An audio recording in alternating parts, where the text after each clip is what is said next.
Всем героям большой-большой привет, с вами на связи Импреза, и сегодня у нас с вами обзор такого героя, как Паровой Голем.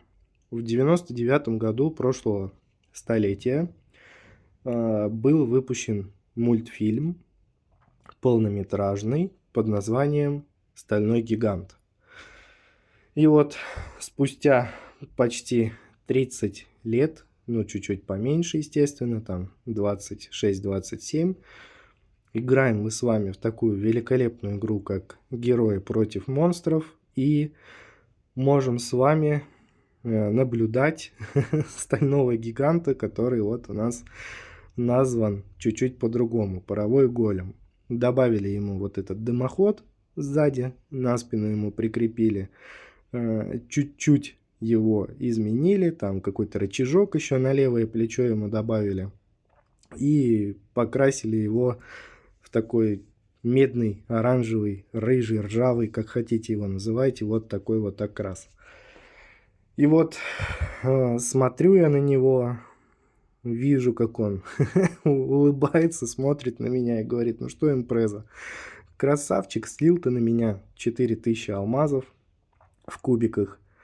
И что ты за это получил? Да ровным счетом можно сказать, что ничего и не получил, потому что выгоды от него толком, как таковой выгоды от него по большому счету-то и нет, но обо всем по порядку. Здесь у нас, в принципе, все банально, все стандартно, каких-то там особых отклонений, там, направлений у него нет, поэтому базовые характеристики, вот эту вкладку мы с вами благополучно закрываем. И вот здесь, что у нас тут интересного? Да по большому счету, интересного здесь ничего нет.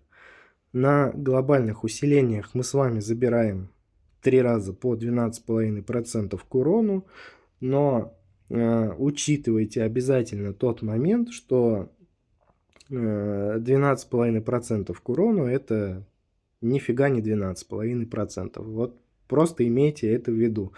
Кому более подробно интересно про этот момент узнать, можно посмотреть в разделе руководства видео на там что-то, по-моему, 20 с лишним минут оно идет, подробно рассказываю про урон, и там вот есть вот этот вот кусочек, отрывочек, в котором я объясняю, почему 12,5 это не 12,5, а это намного больше.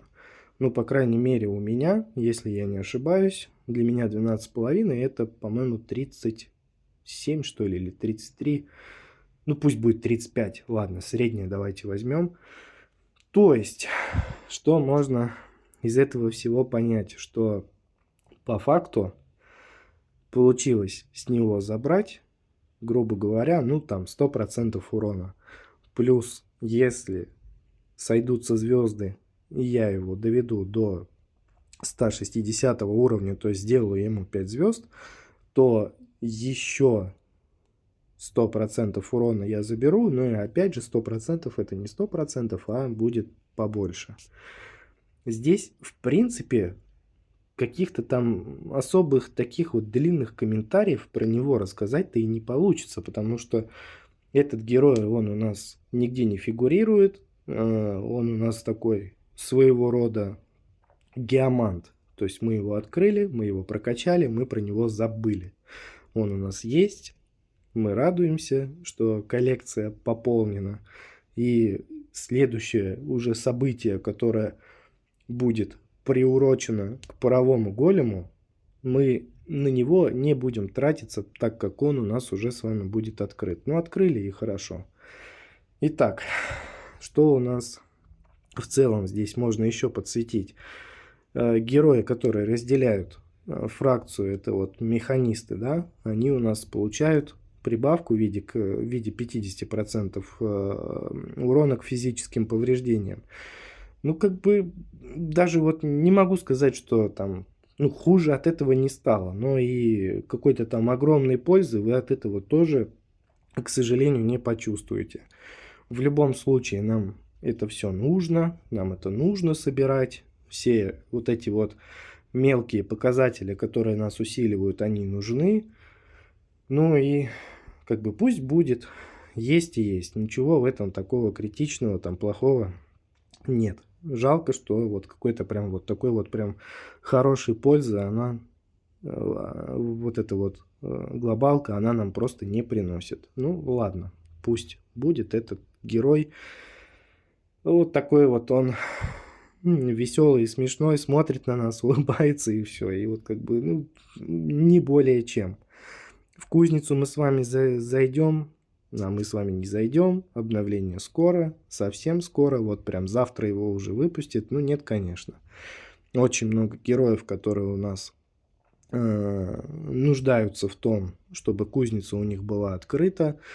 И, возможно, когда-нибудь этот герой для нас с вами, может быть, он станет полезным. Потому что без кузницы это просто вот фигурка, которую мы с вами забрали, поставили в коллекцию, там свою пользу она небольшую нам приносит, и пусть так и будет. Так, и что еще хотелось бы про него сказать.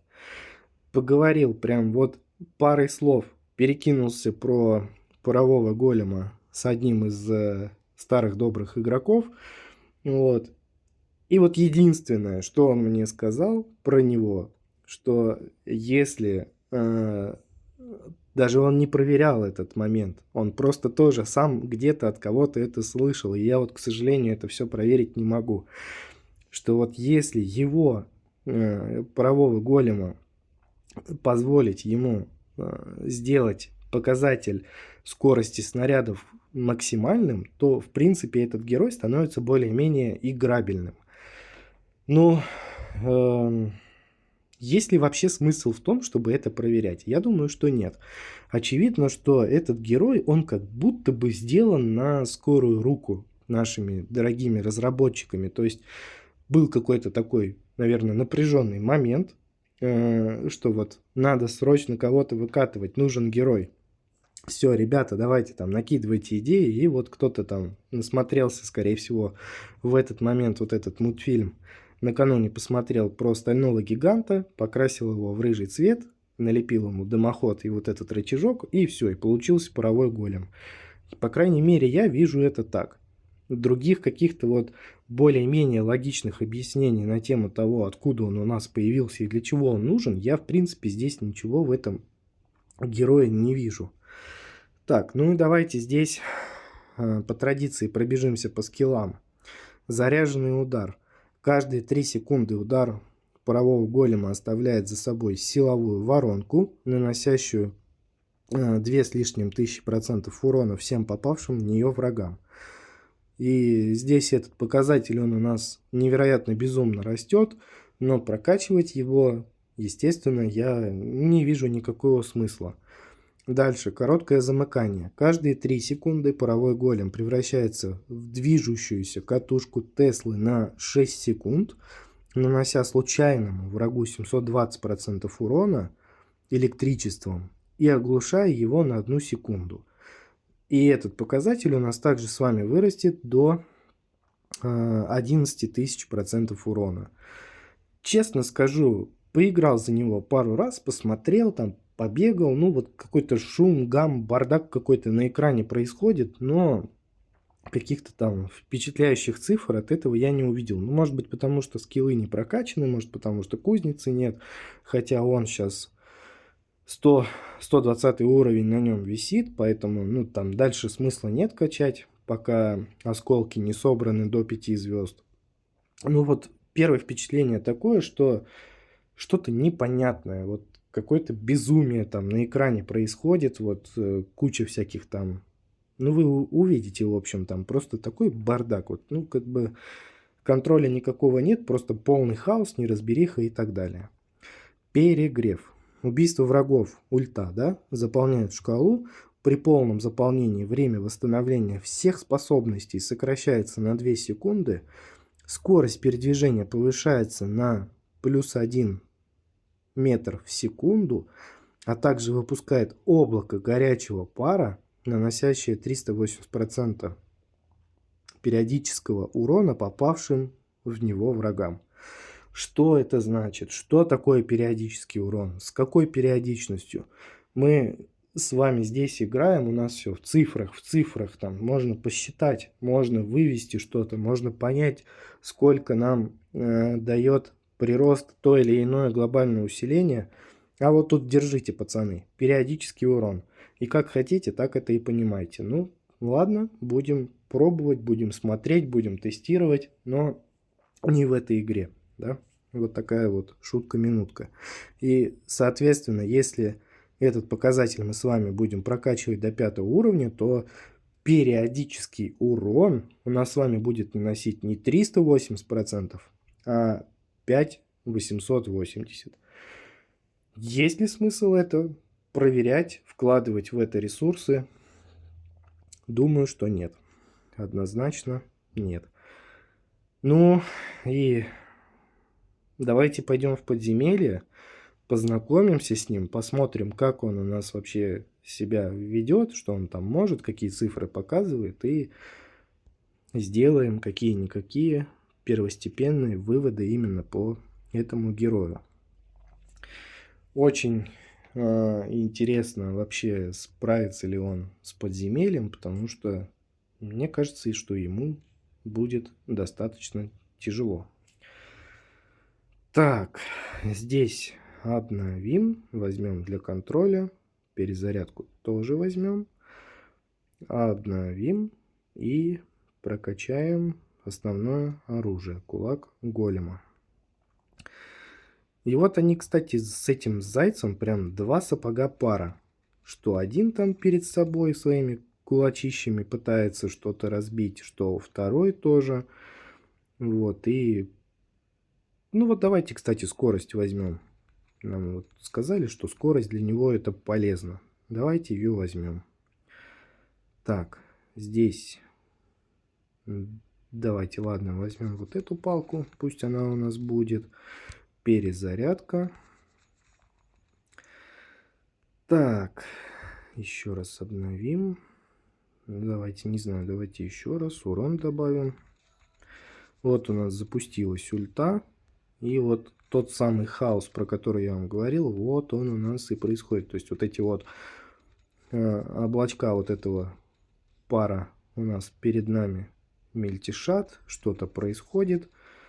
Но есть ли какой-то в этом толк? Приносит ли нам это вообще какую-либо пользу? Я сказать не могу. Кстати, книга области на него влияет очень хорошо, потому что область действия вот этих вот паров, она становится больше. Вот сейчас это прям очень хорошо заметно.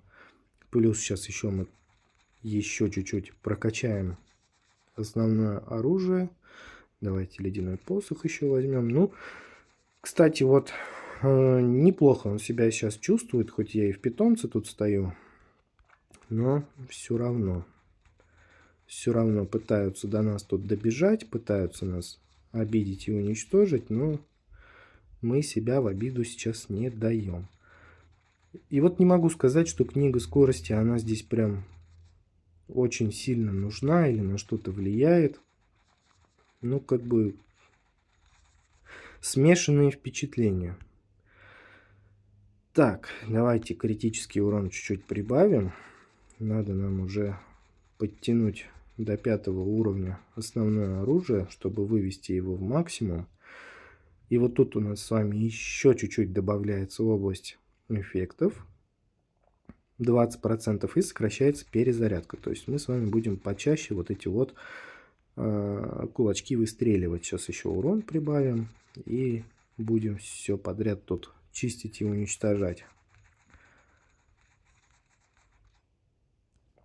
Ну вот, вроде что-то пытается, вроде что-то получается, но по факту уже, видите, его начинают поджирать. Давайте еще урон прибавим. Будем отравлять почаще и побольше. Так, для контроля еще ледяной посох возьмем.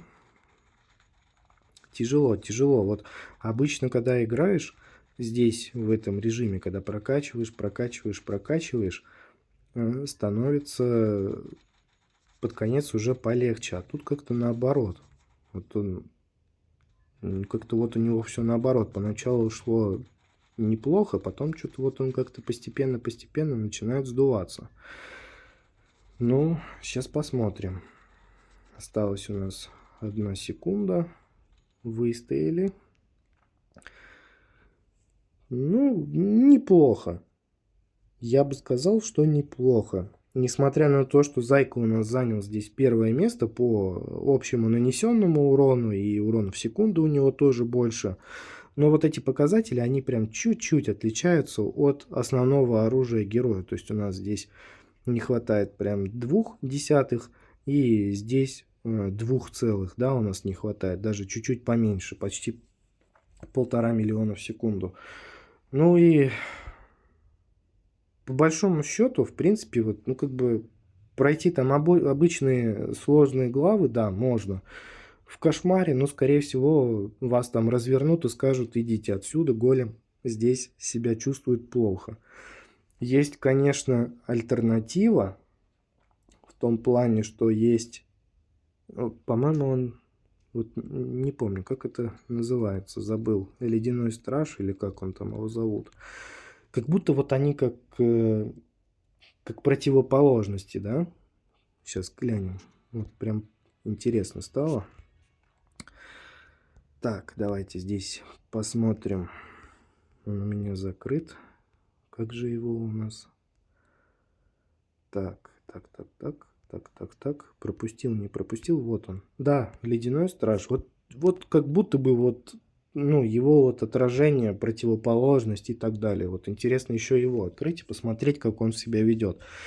Рано или поздно это произойдет, и, скорее всего, когда буду делать обзор на Ледяного Стража, там уже, возможно, и кузница у него тоже закрыта. Там уже, возможно, я буду прям вот аналогии проводить. Вот. Ну, а пока вот так. Пока вот такой вот у нас герой. Вот такие интересные моменты. Для кого-то, может быть, неинтересные. Ну, выводы делать в любом случае только вам. Всем огромное спасибо, кто досмотрел до конца. Открывайте обязательно, прокачивайте, 120 уровень делайте, повышайте урон. И вот, в принципе-то и все. Больше добавить нечего. Всем пока-пока.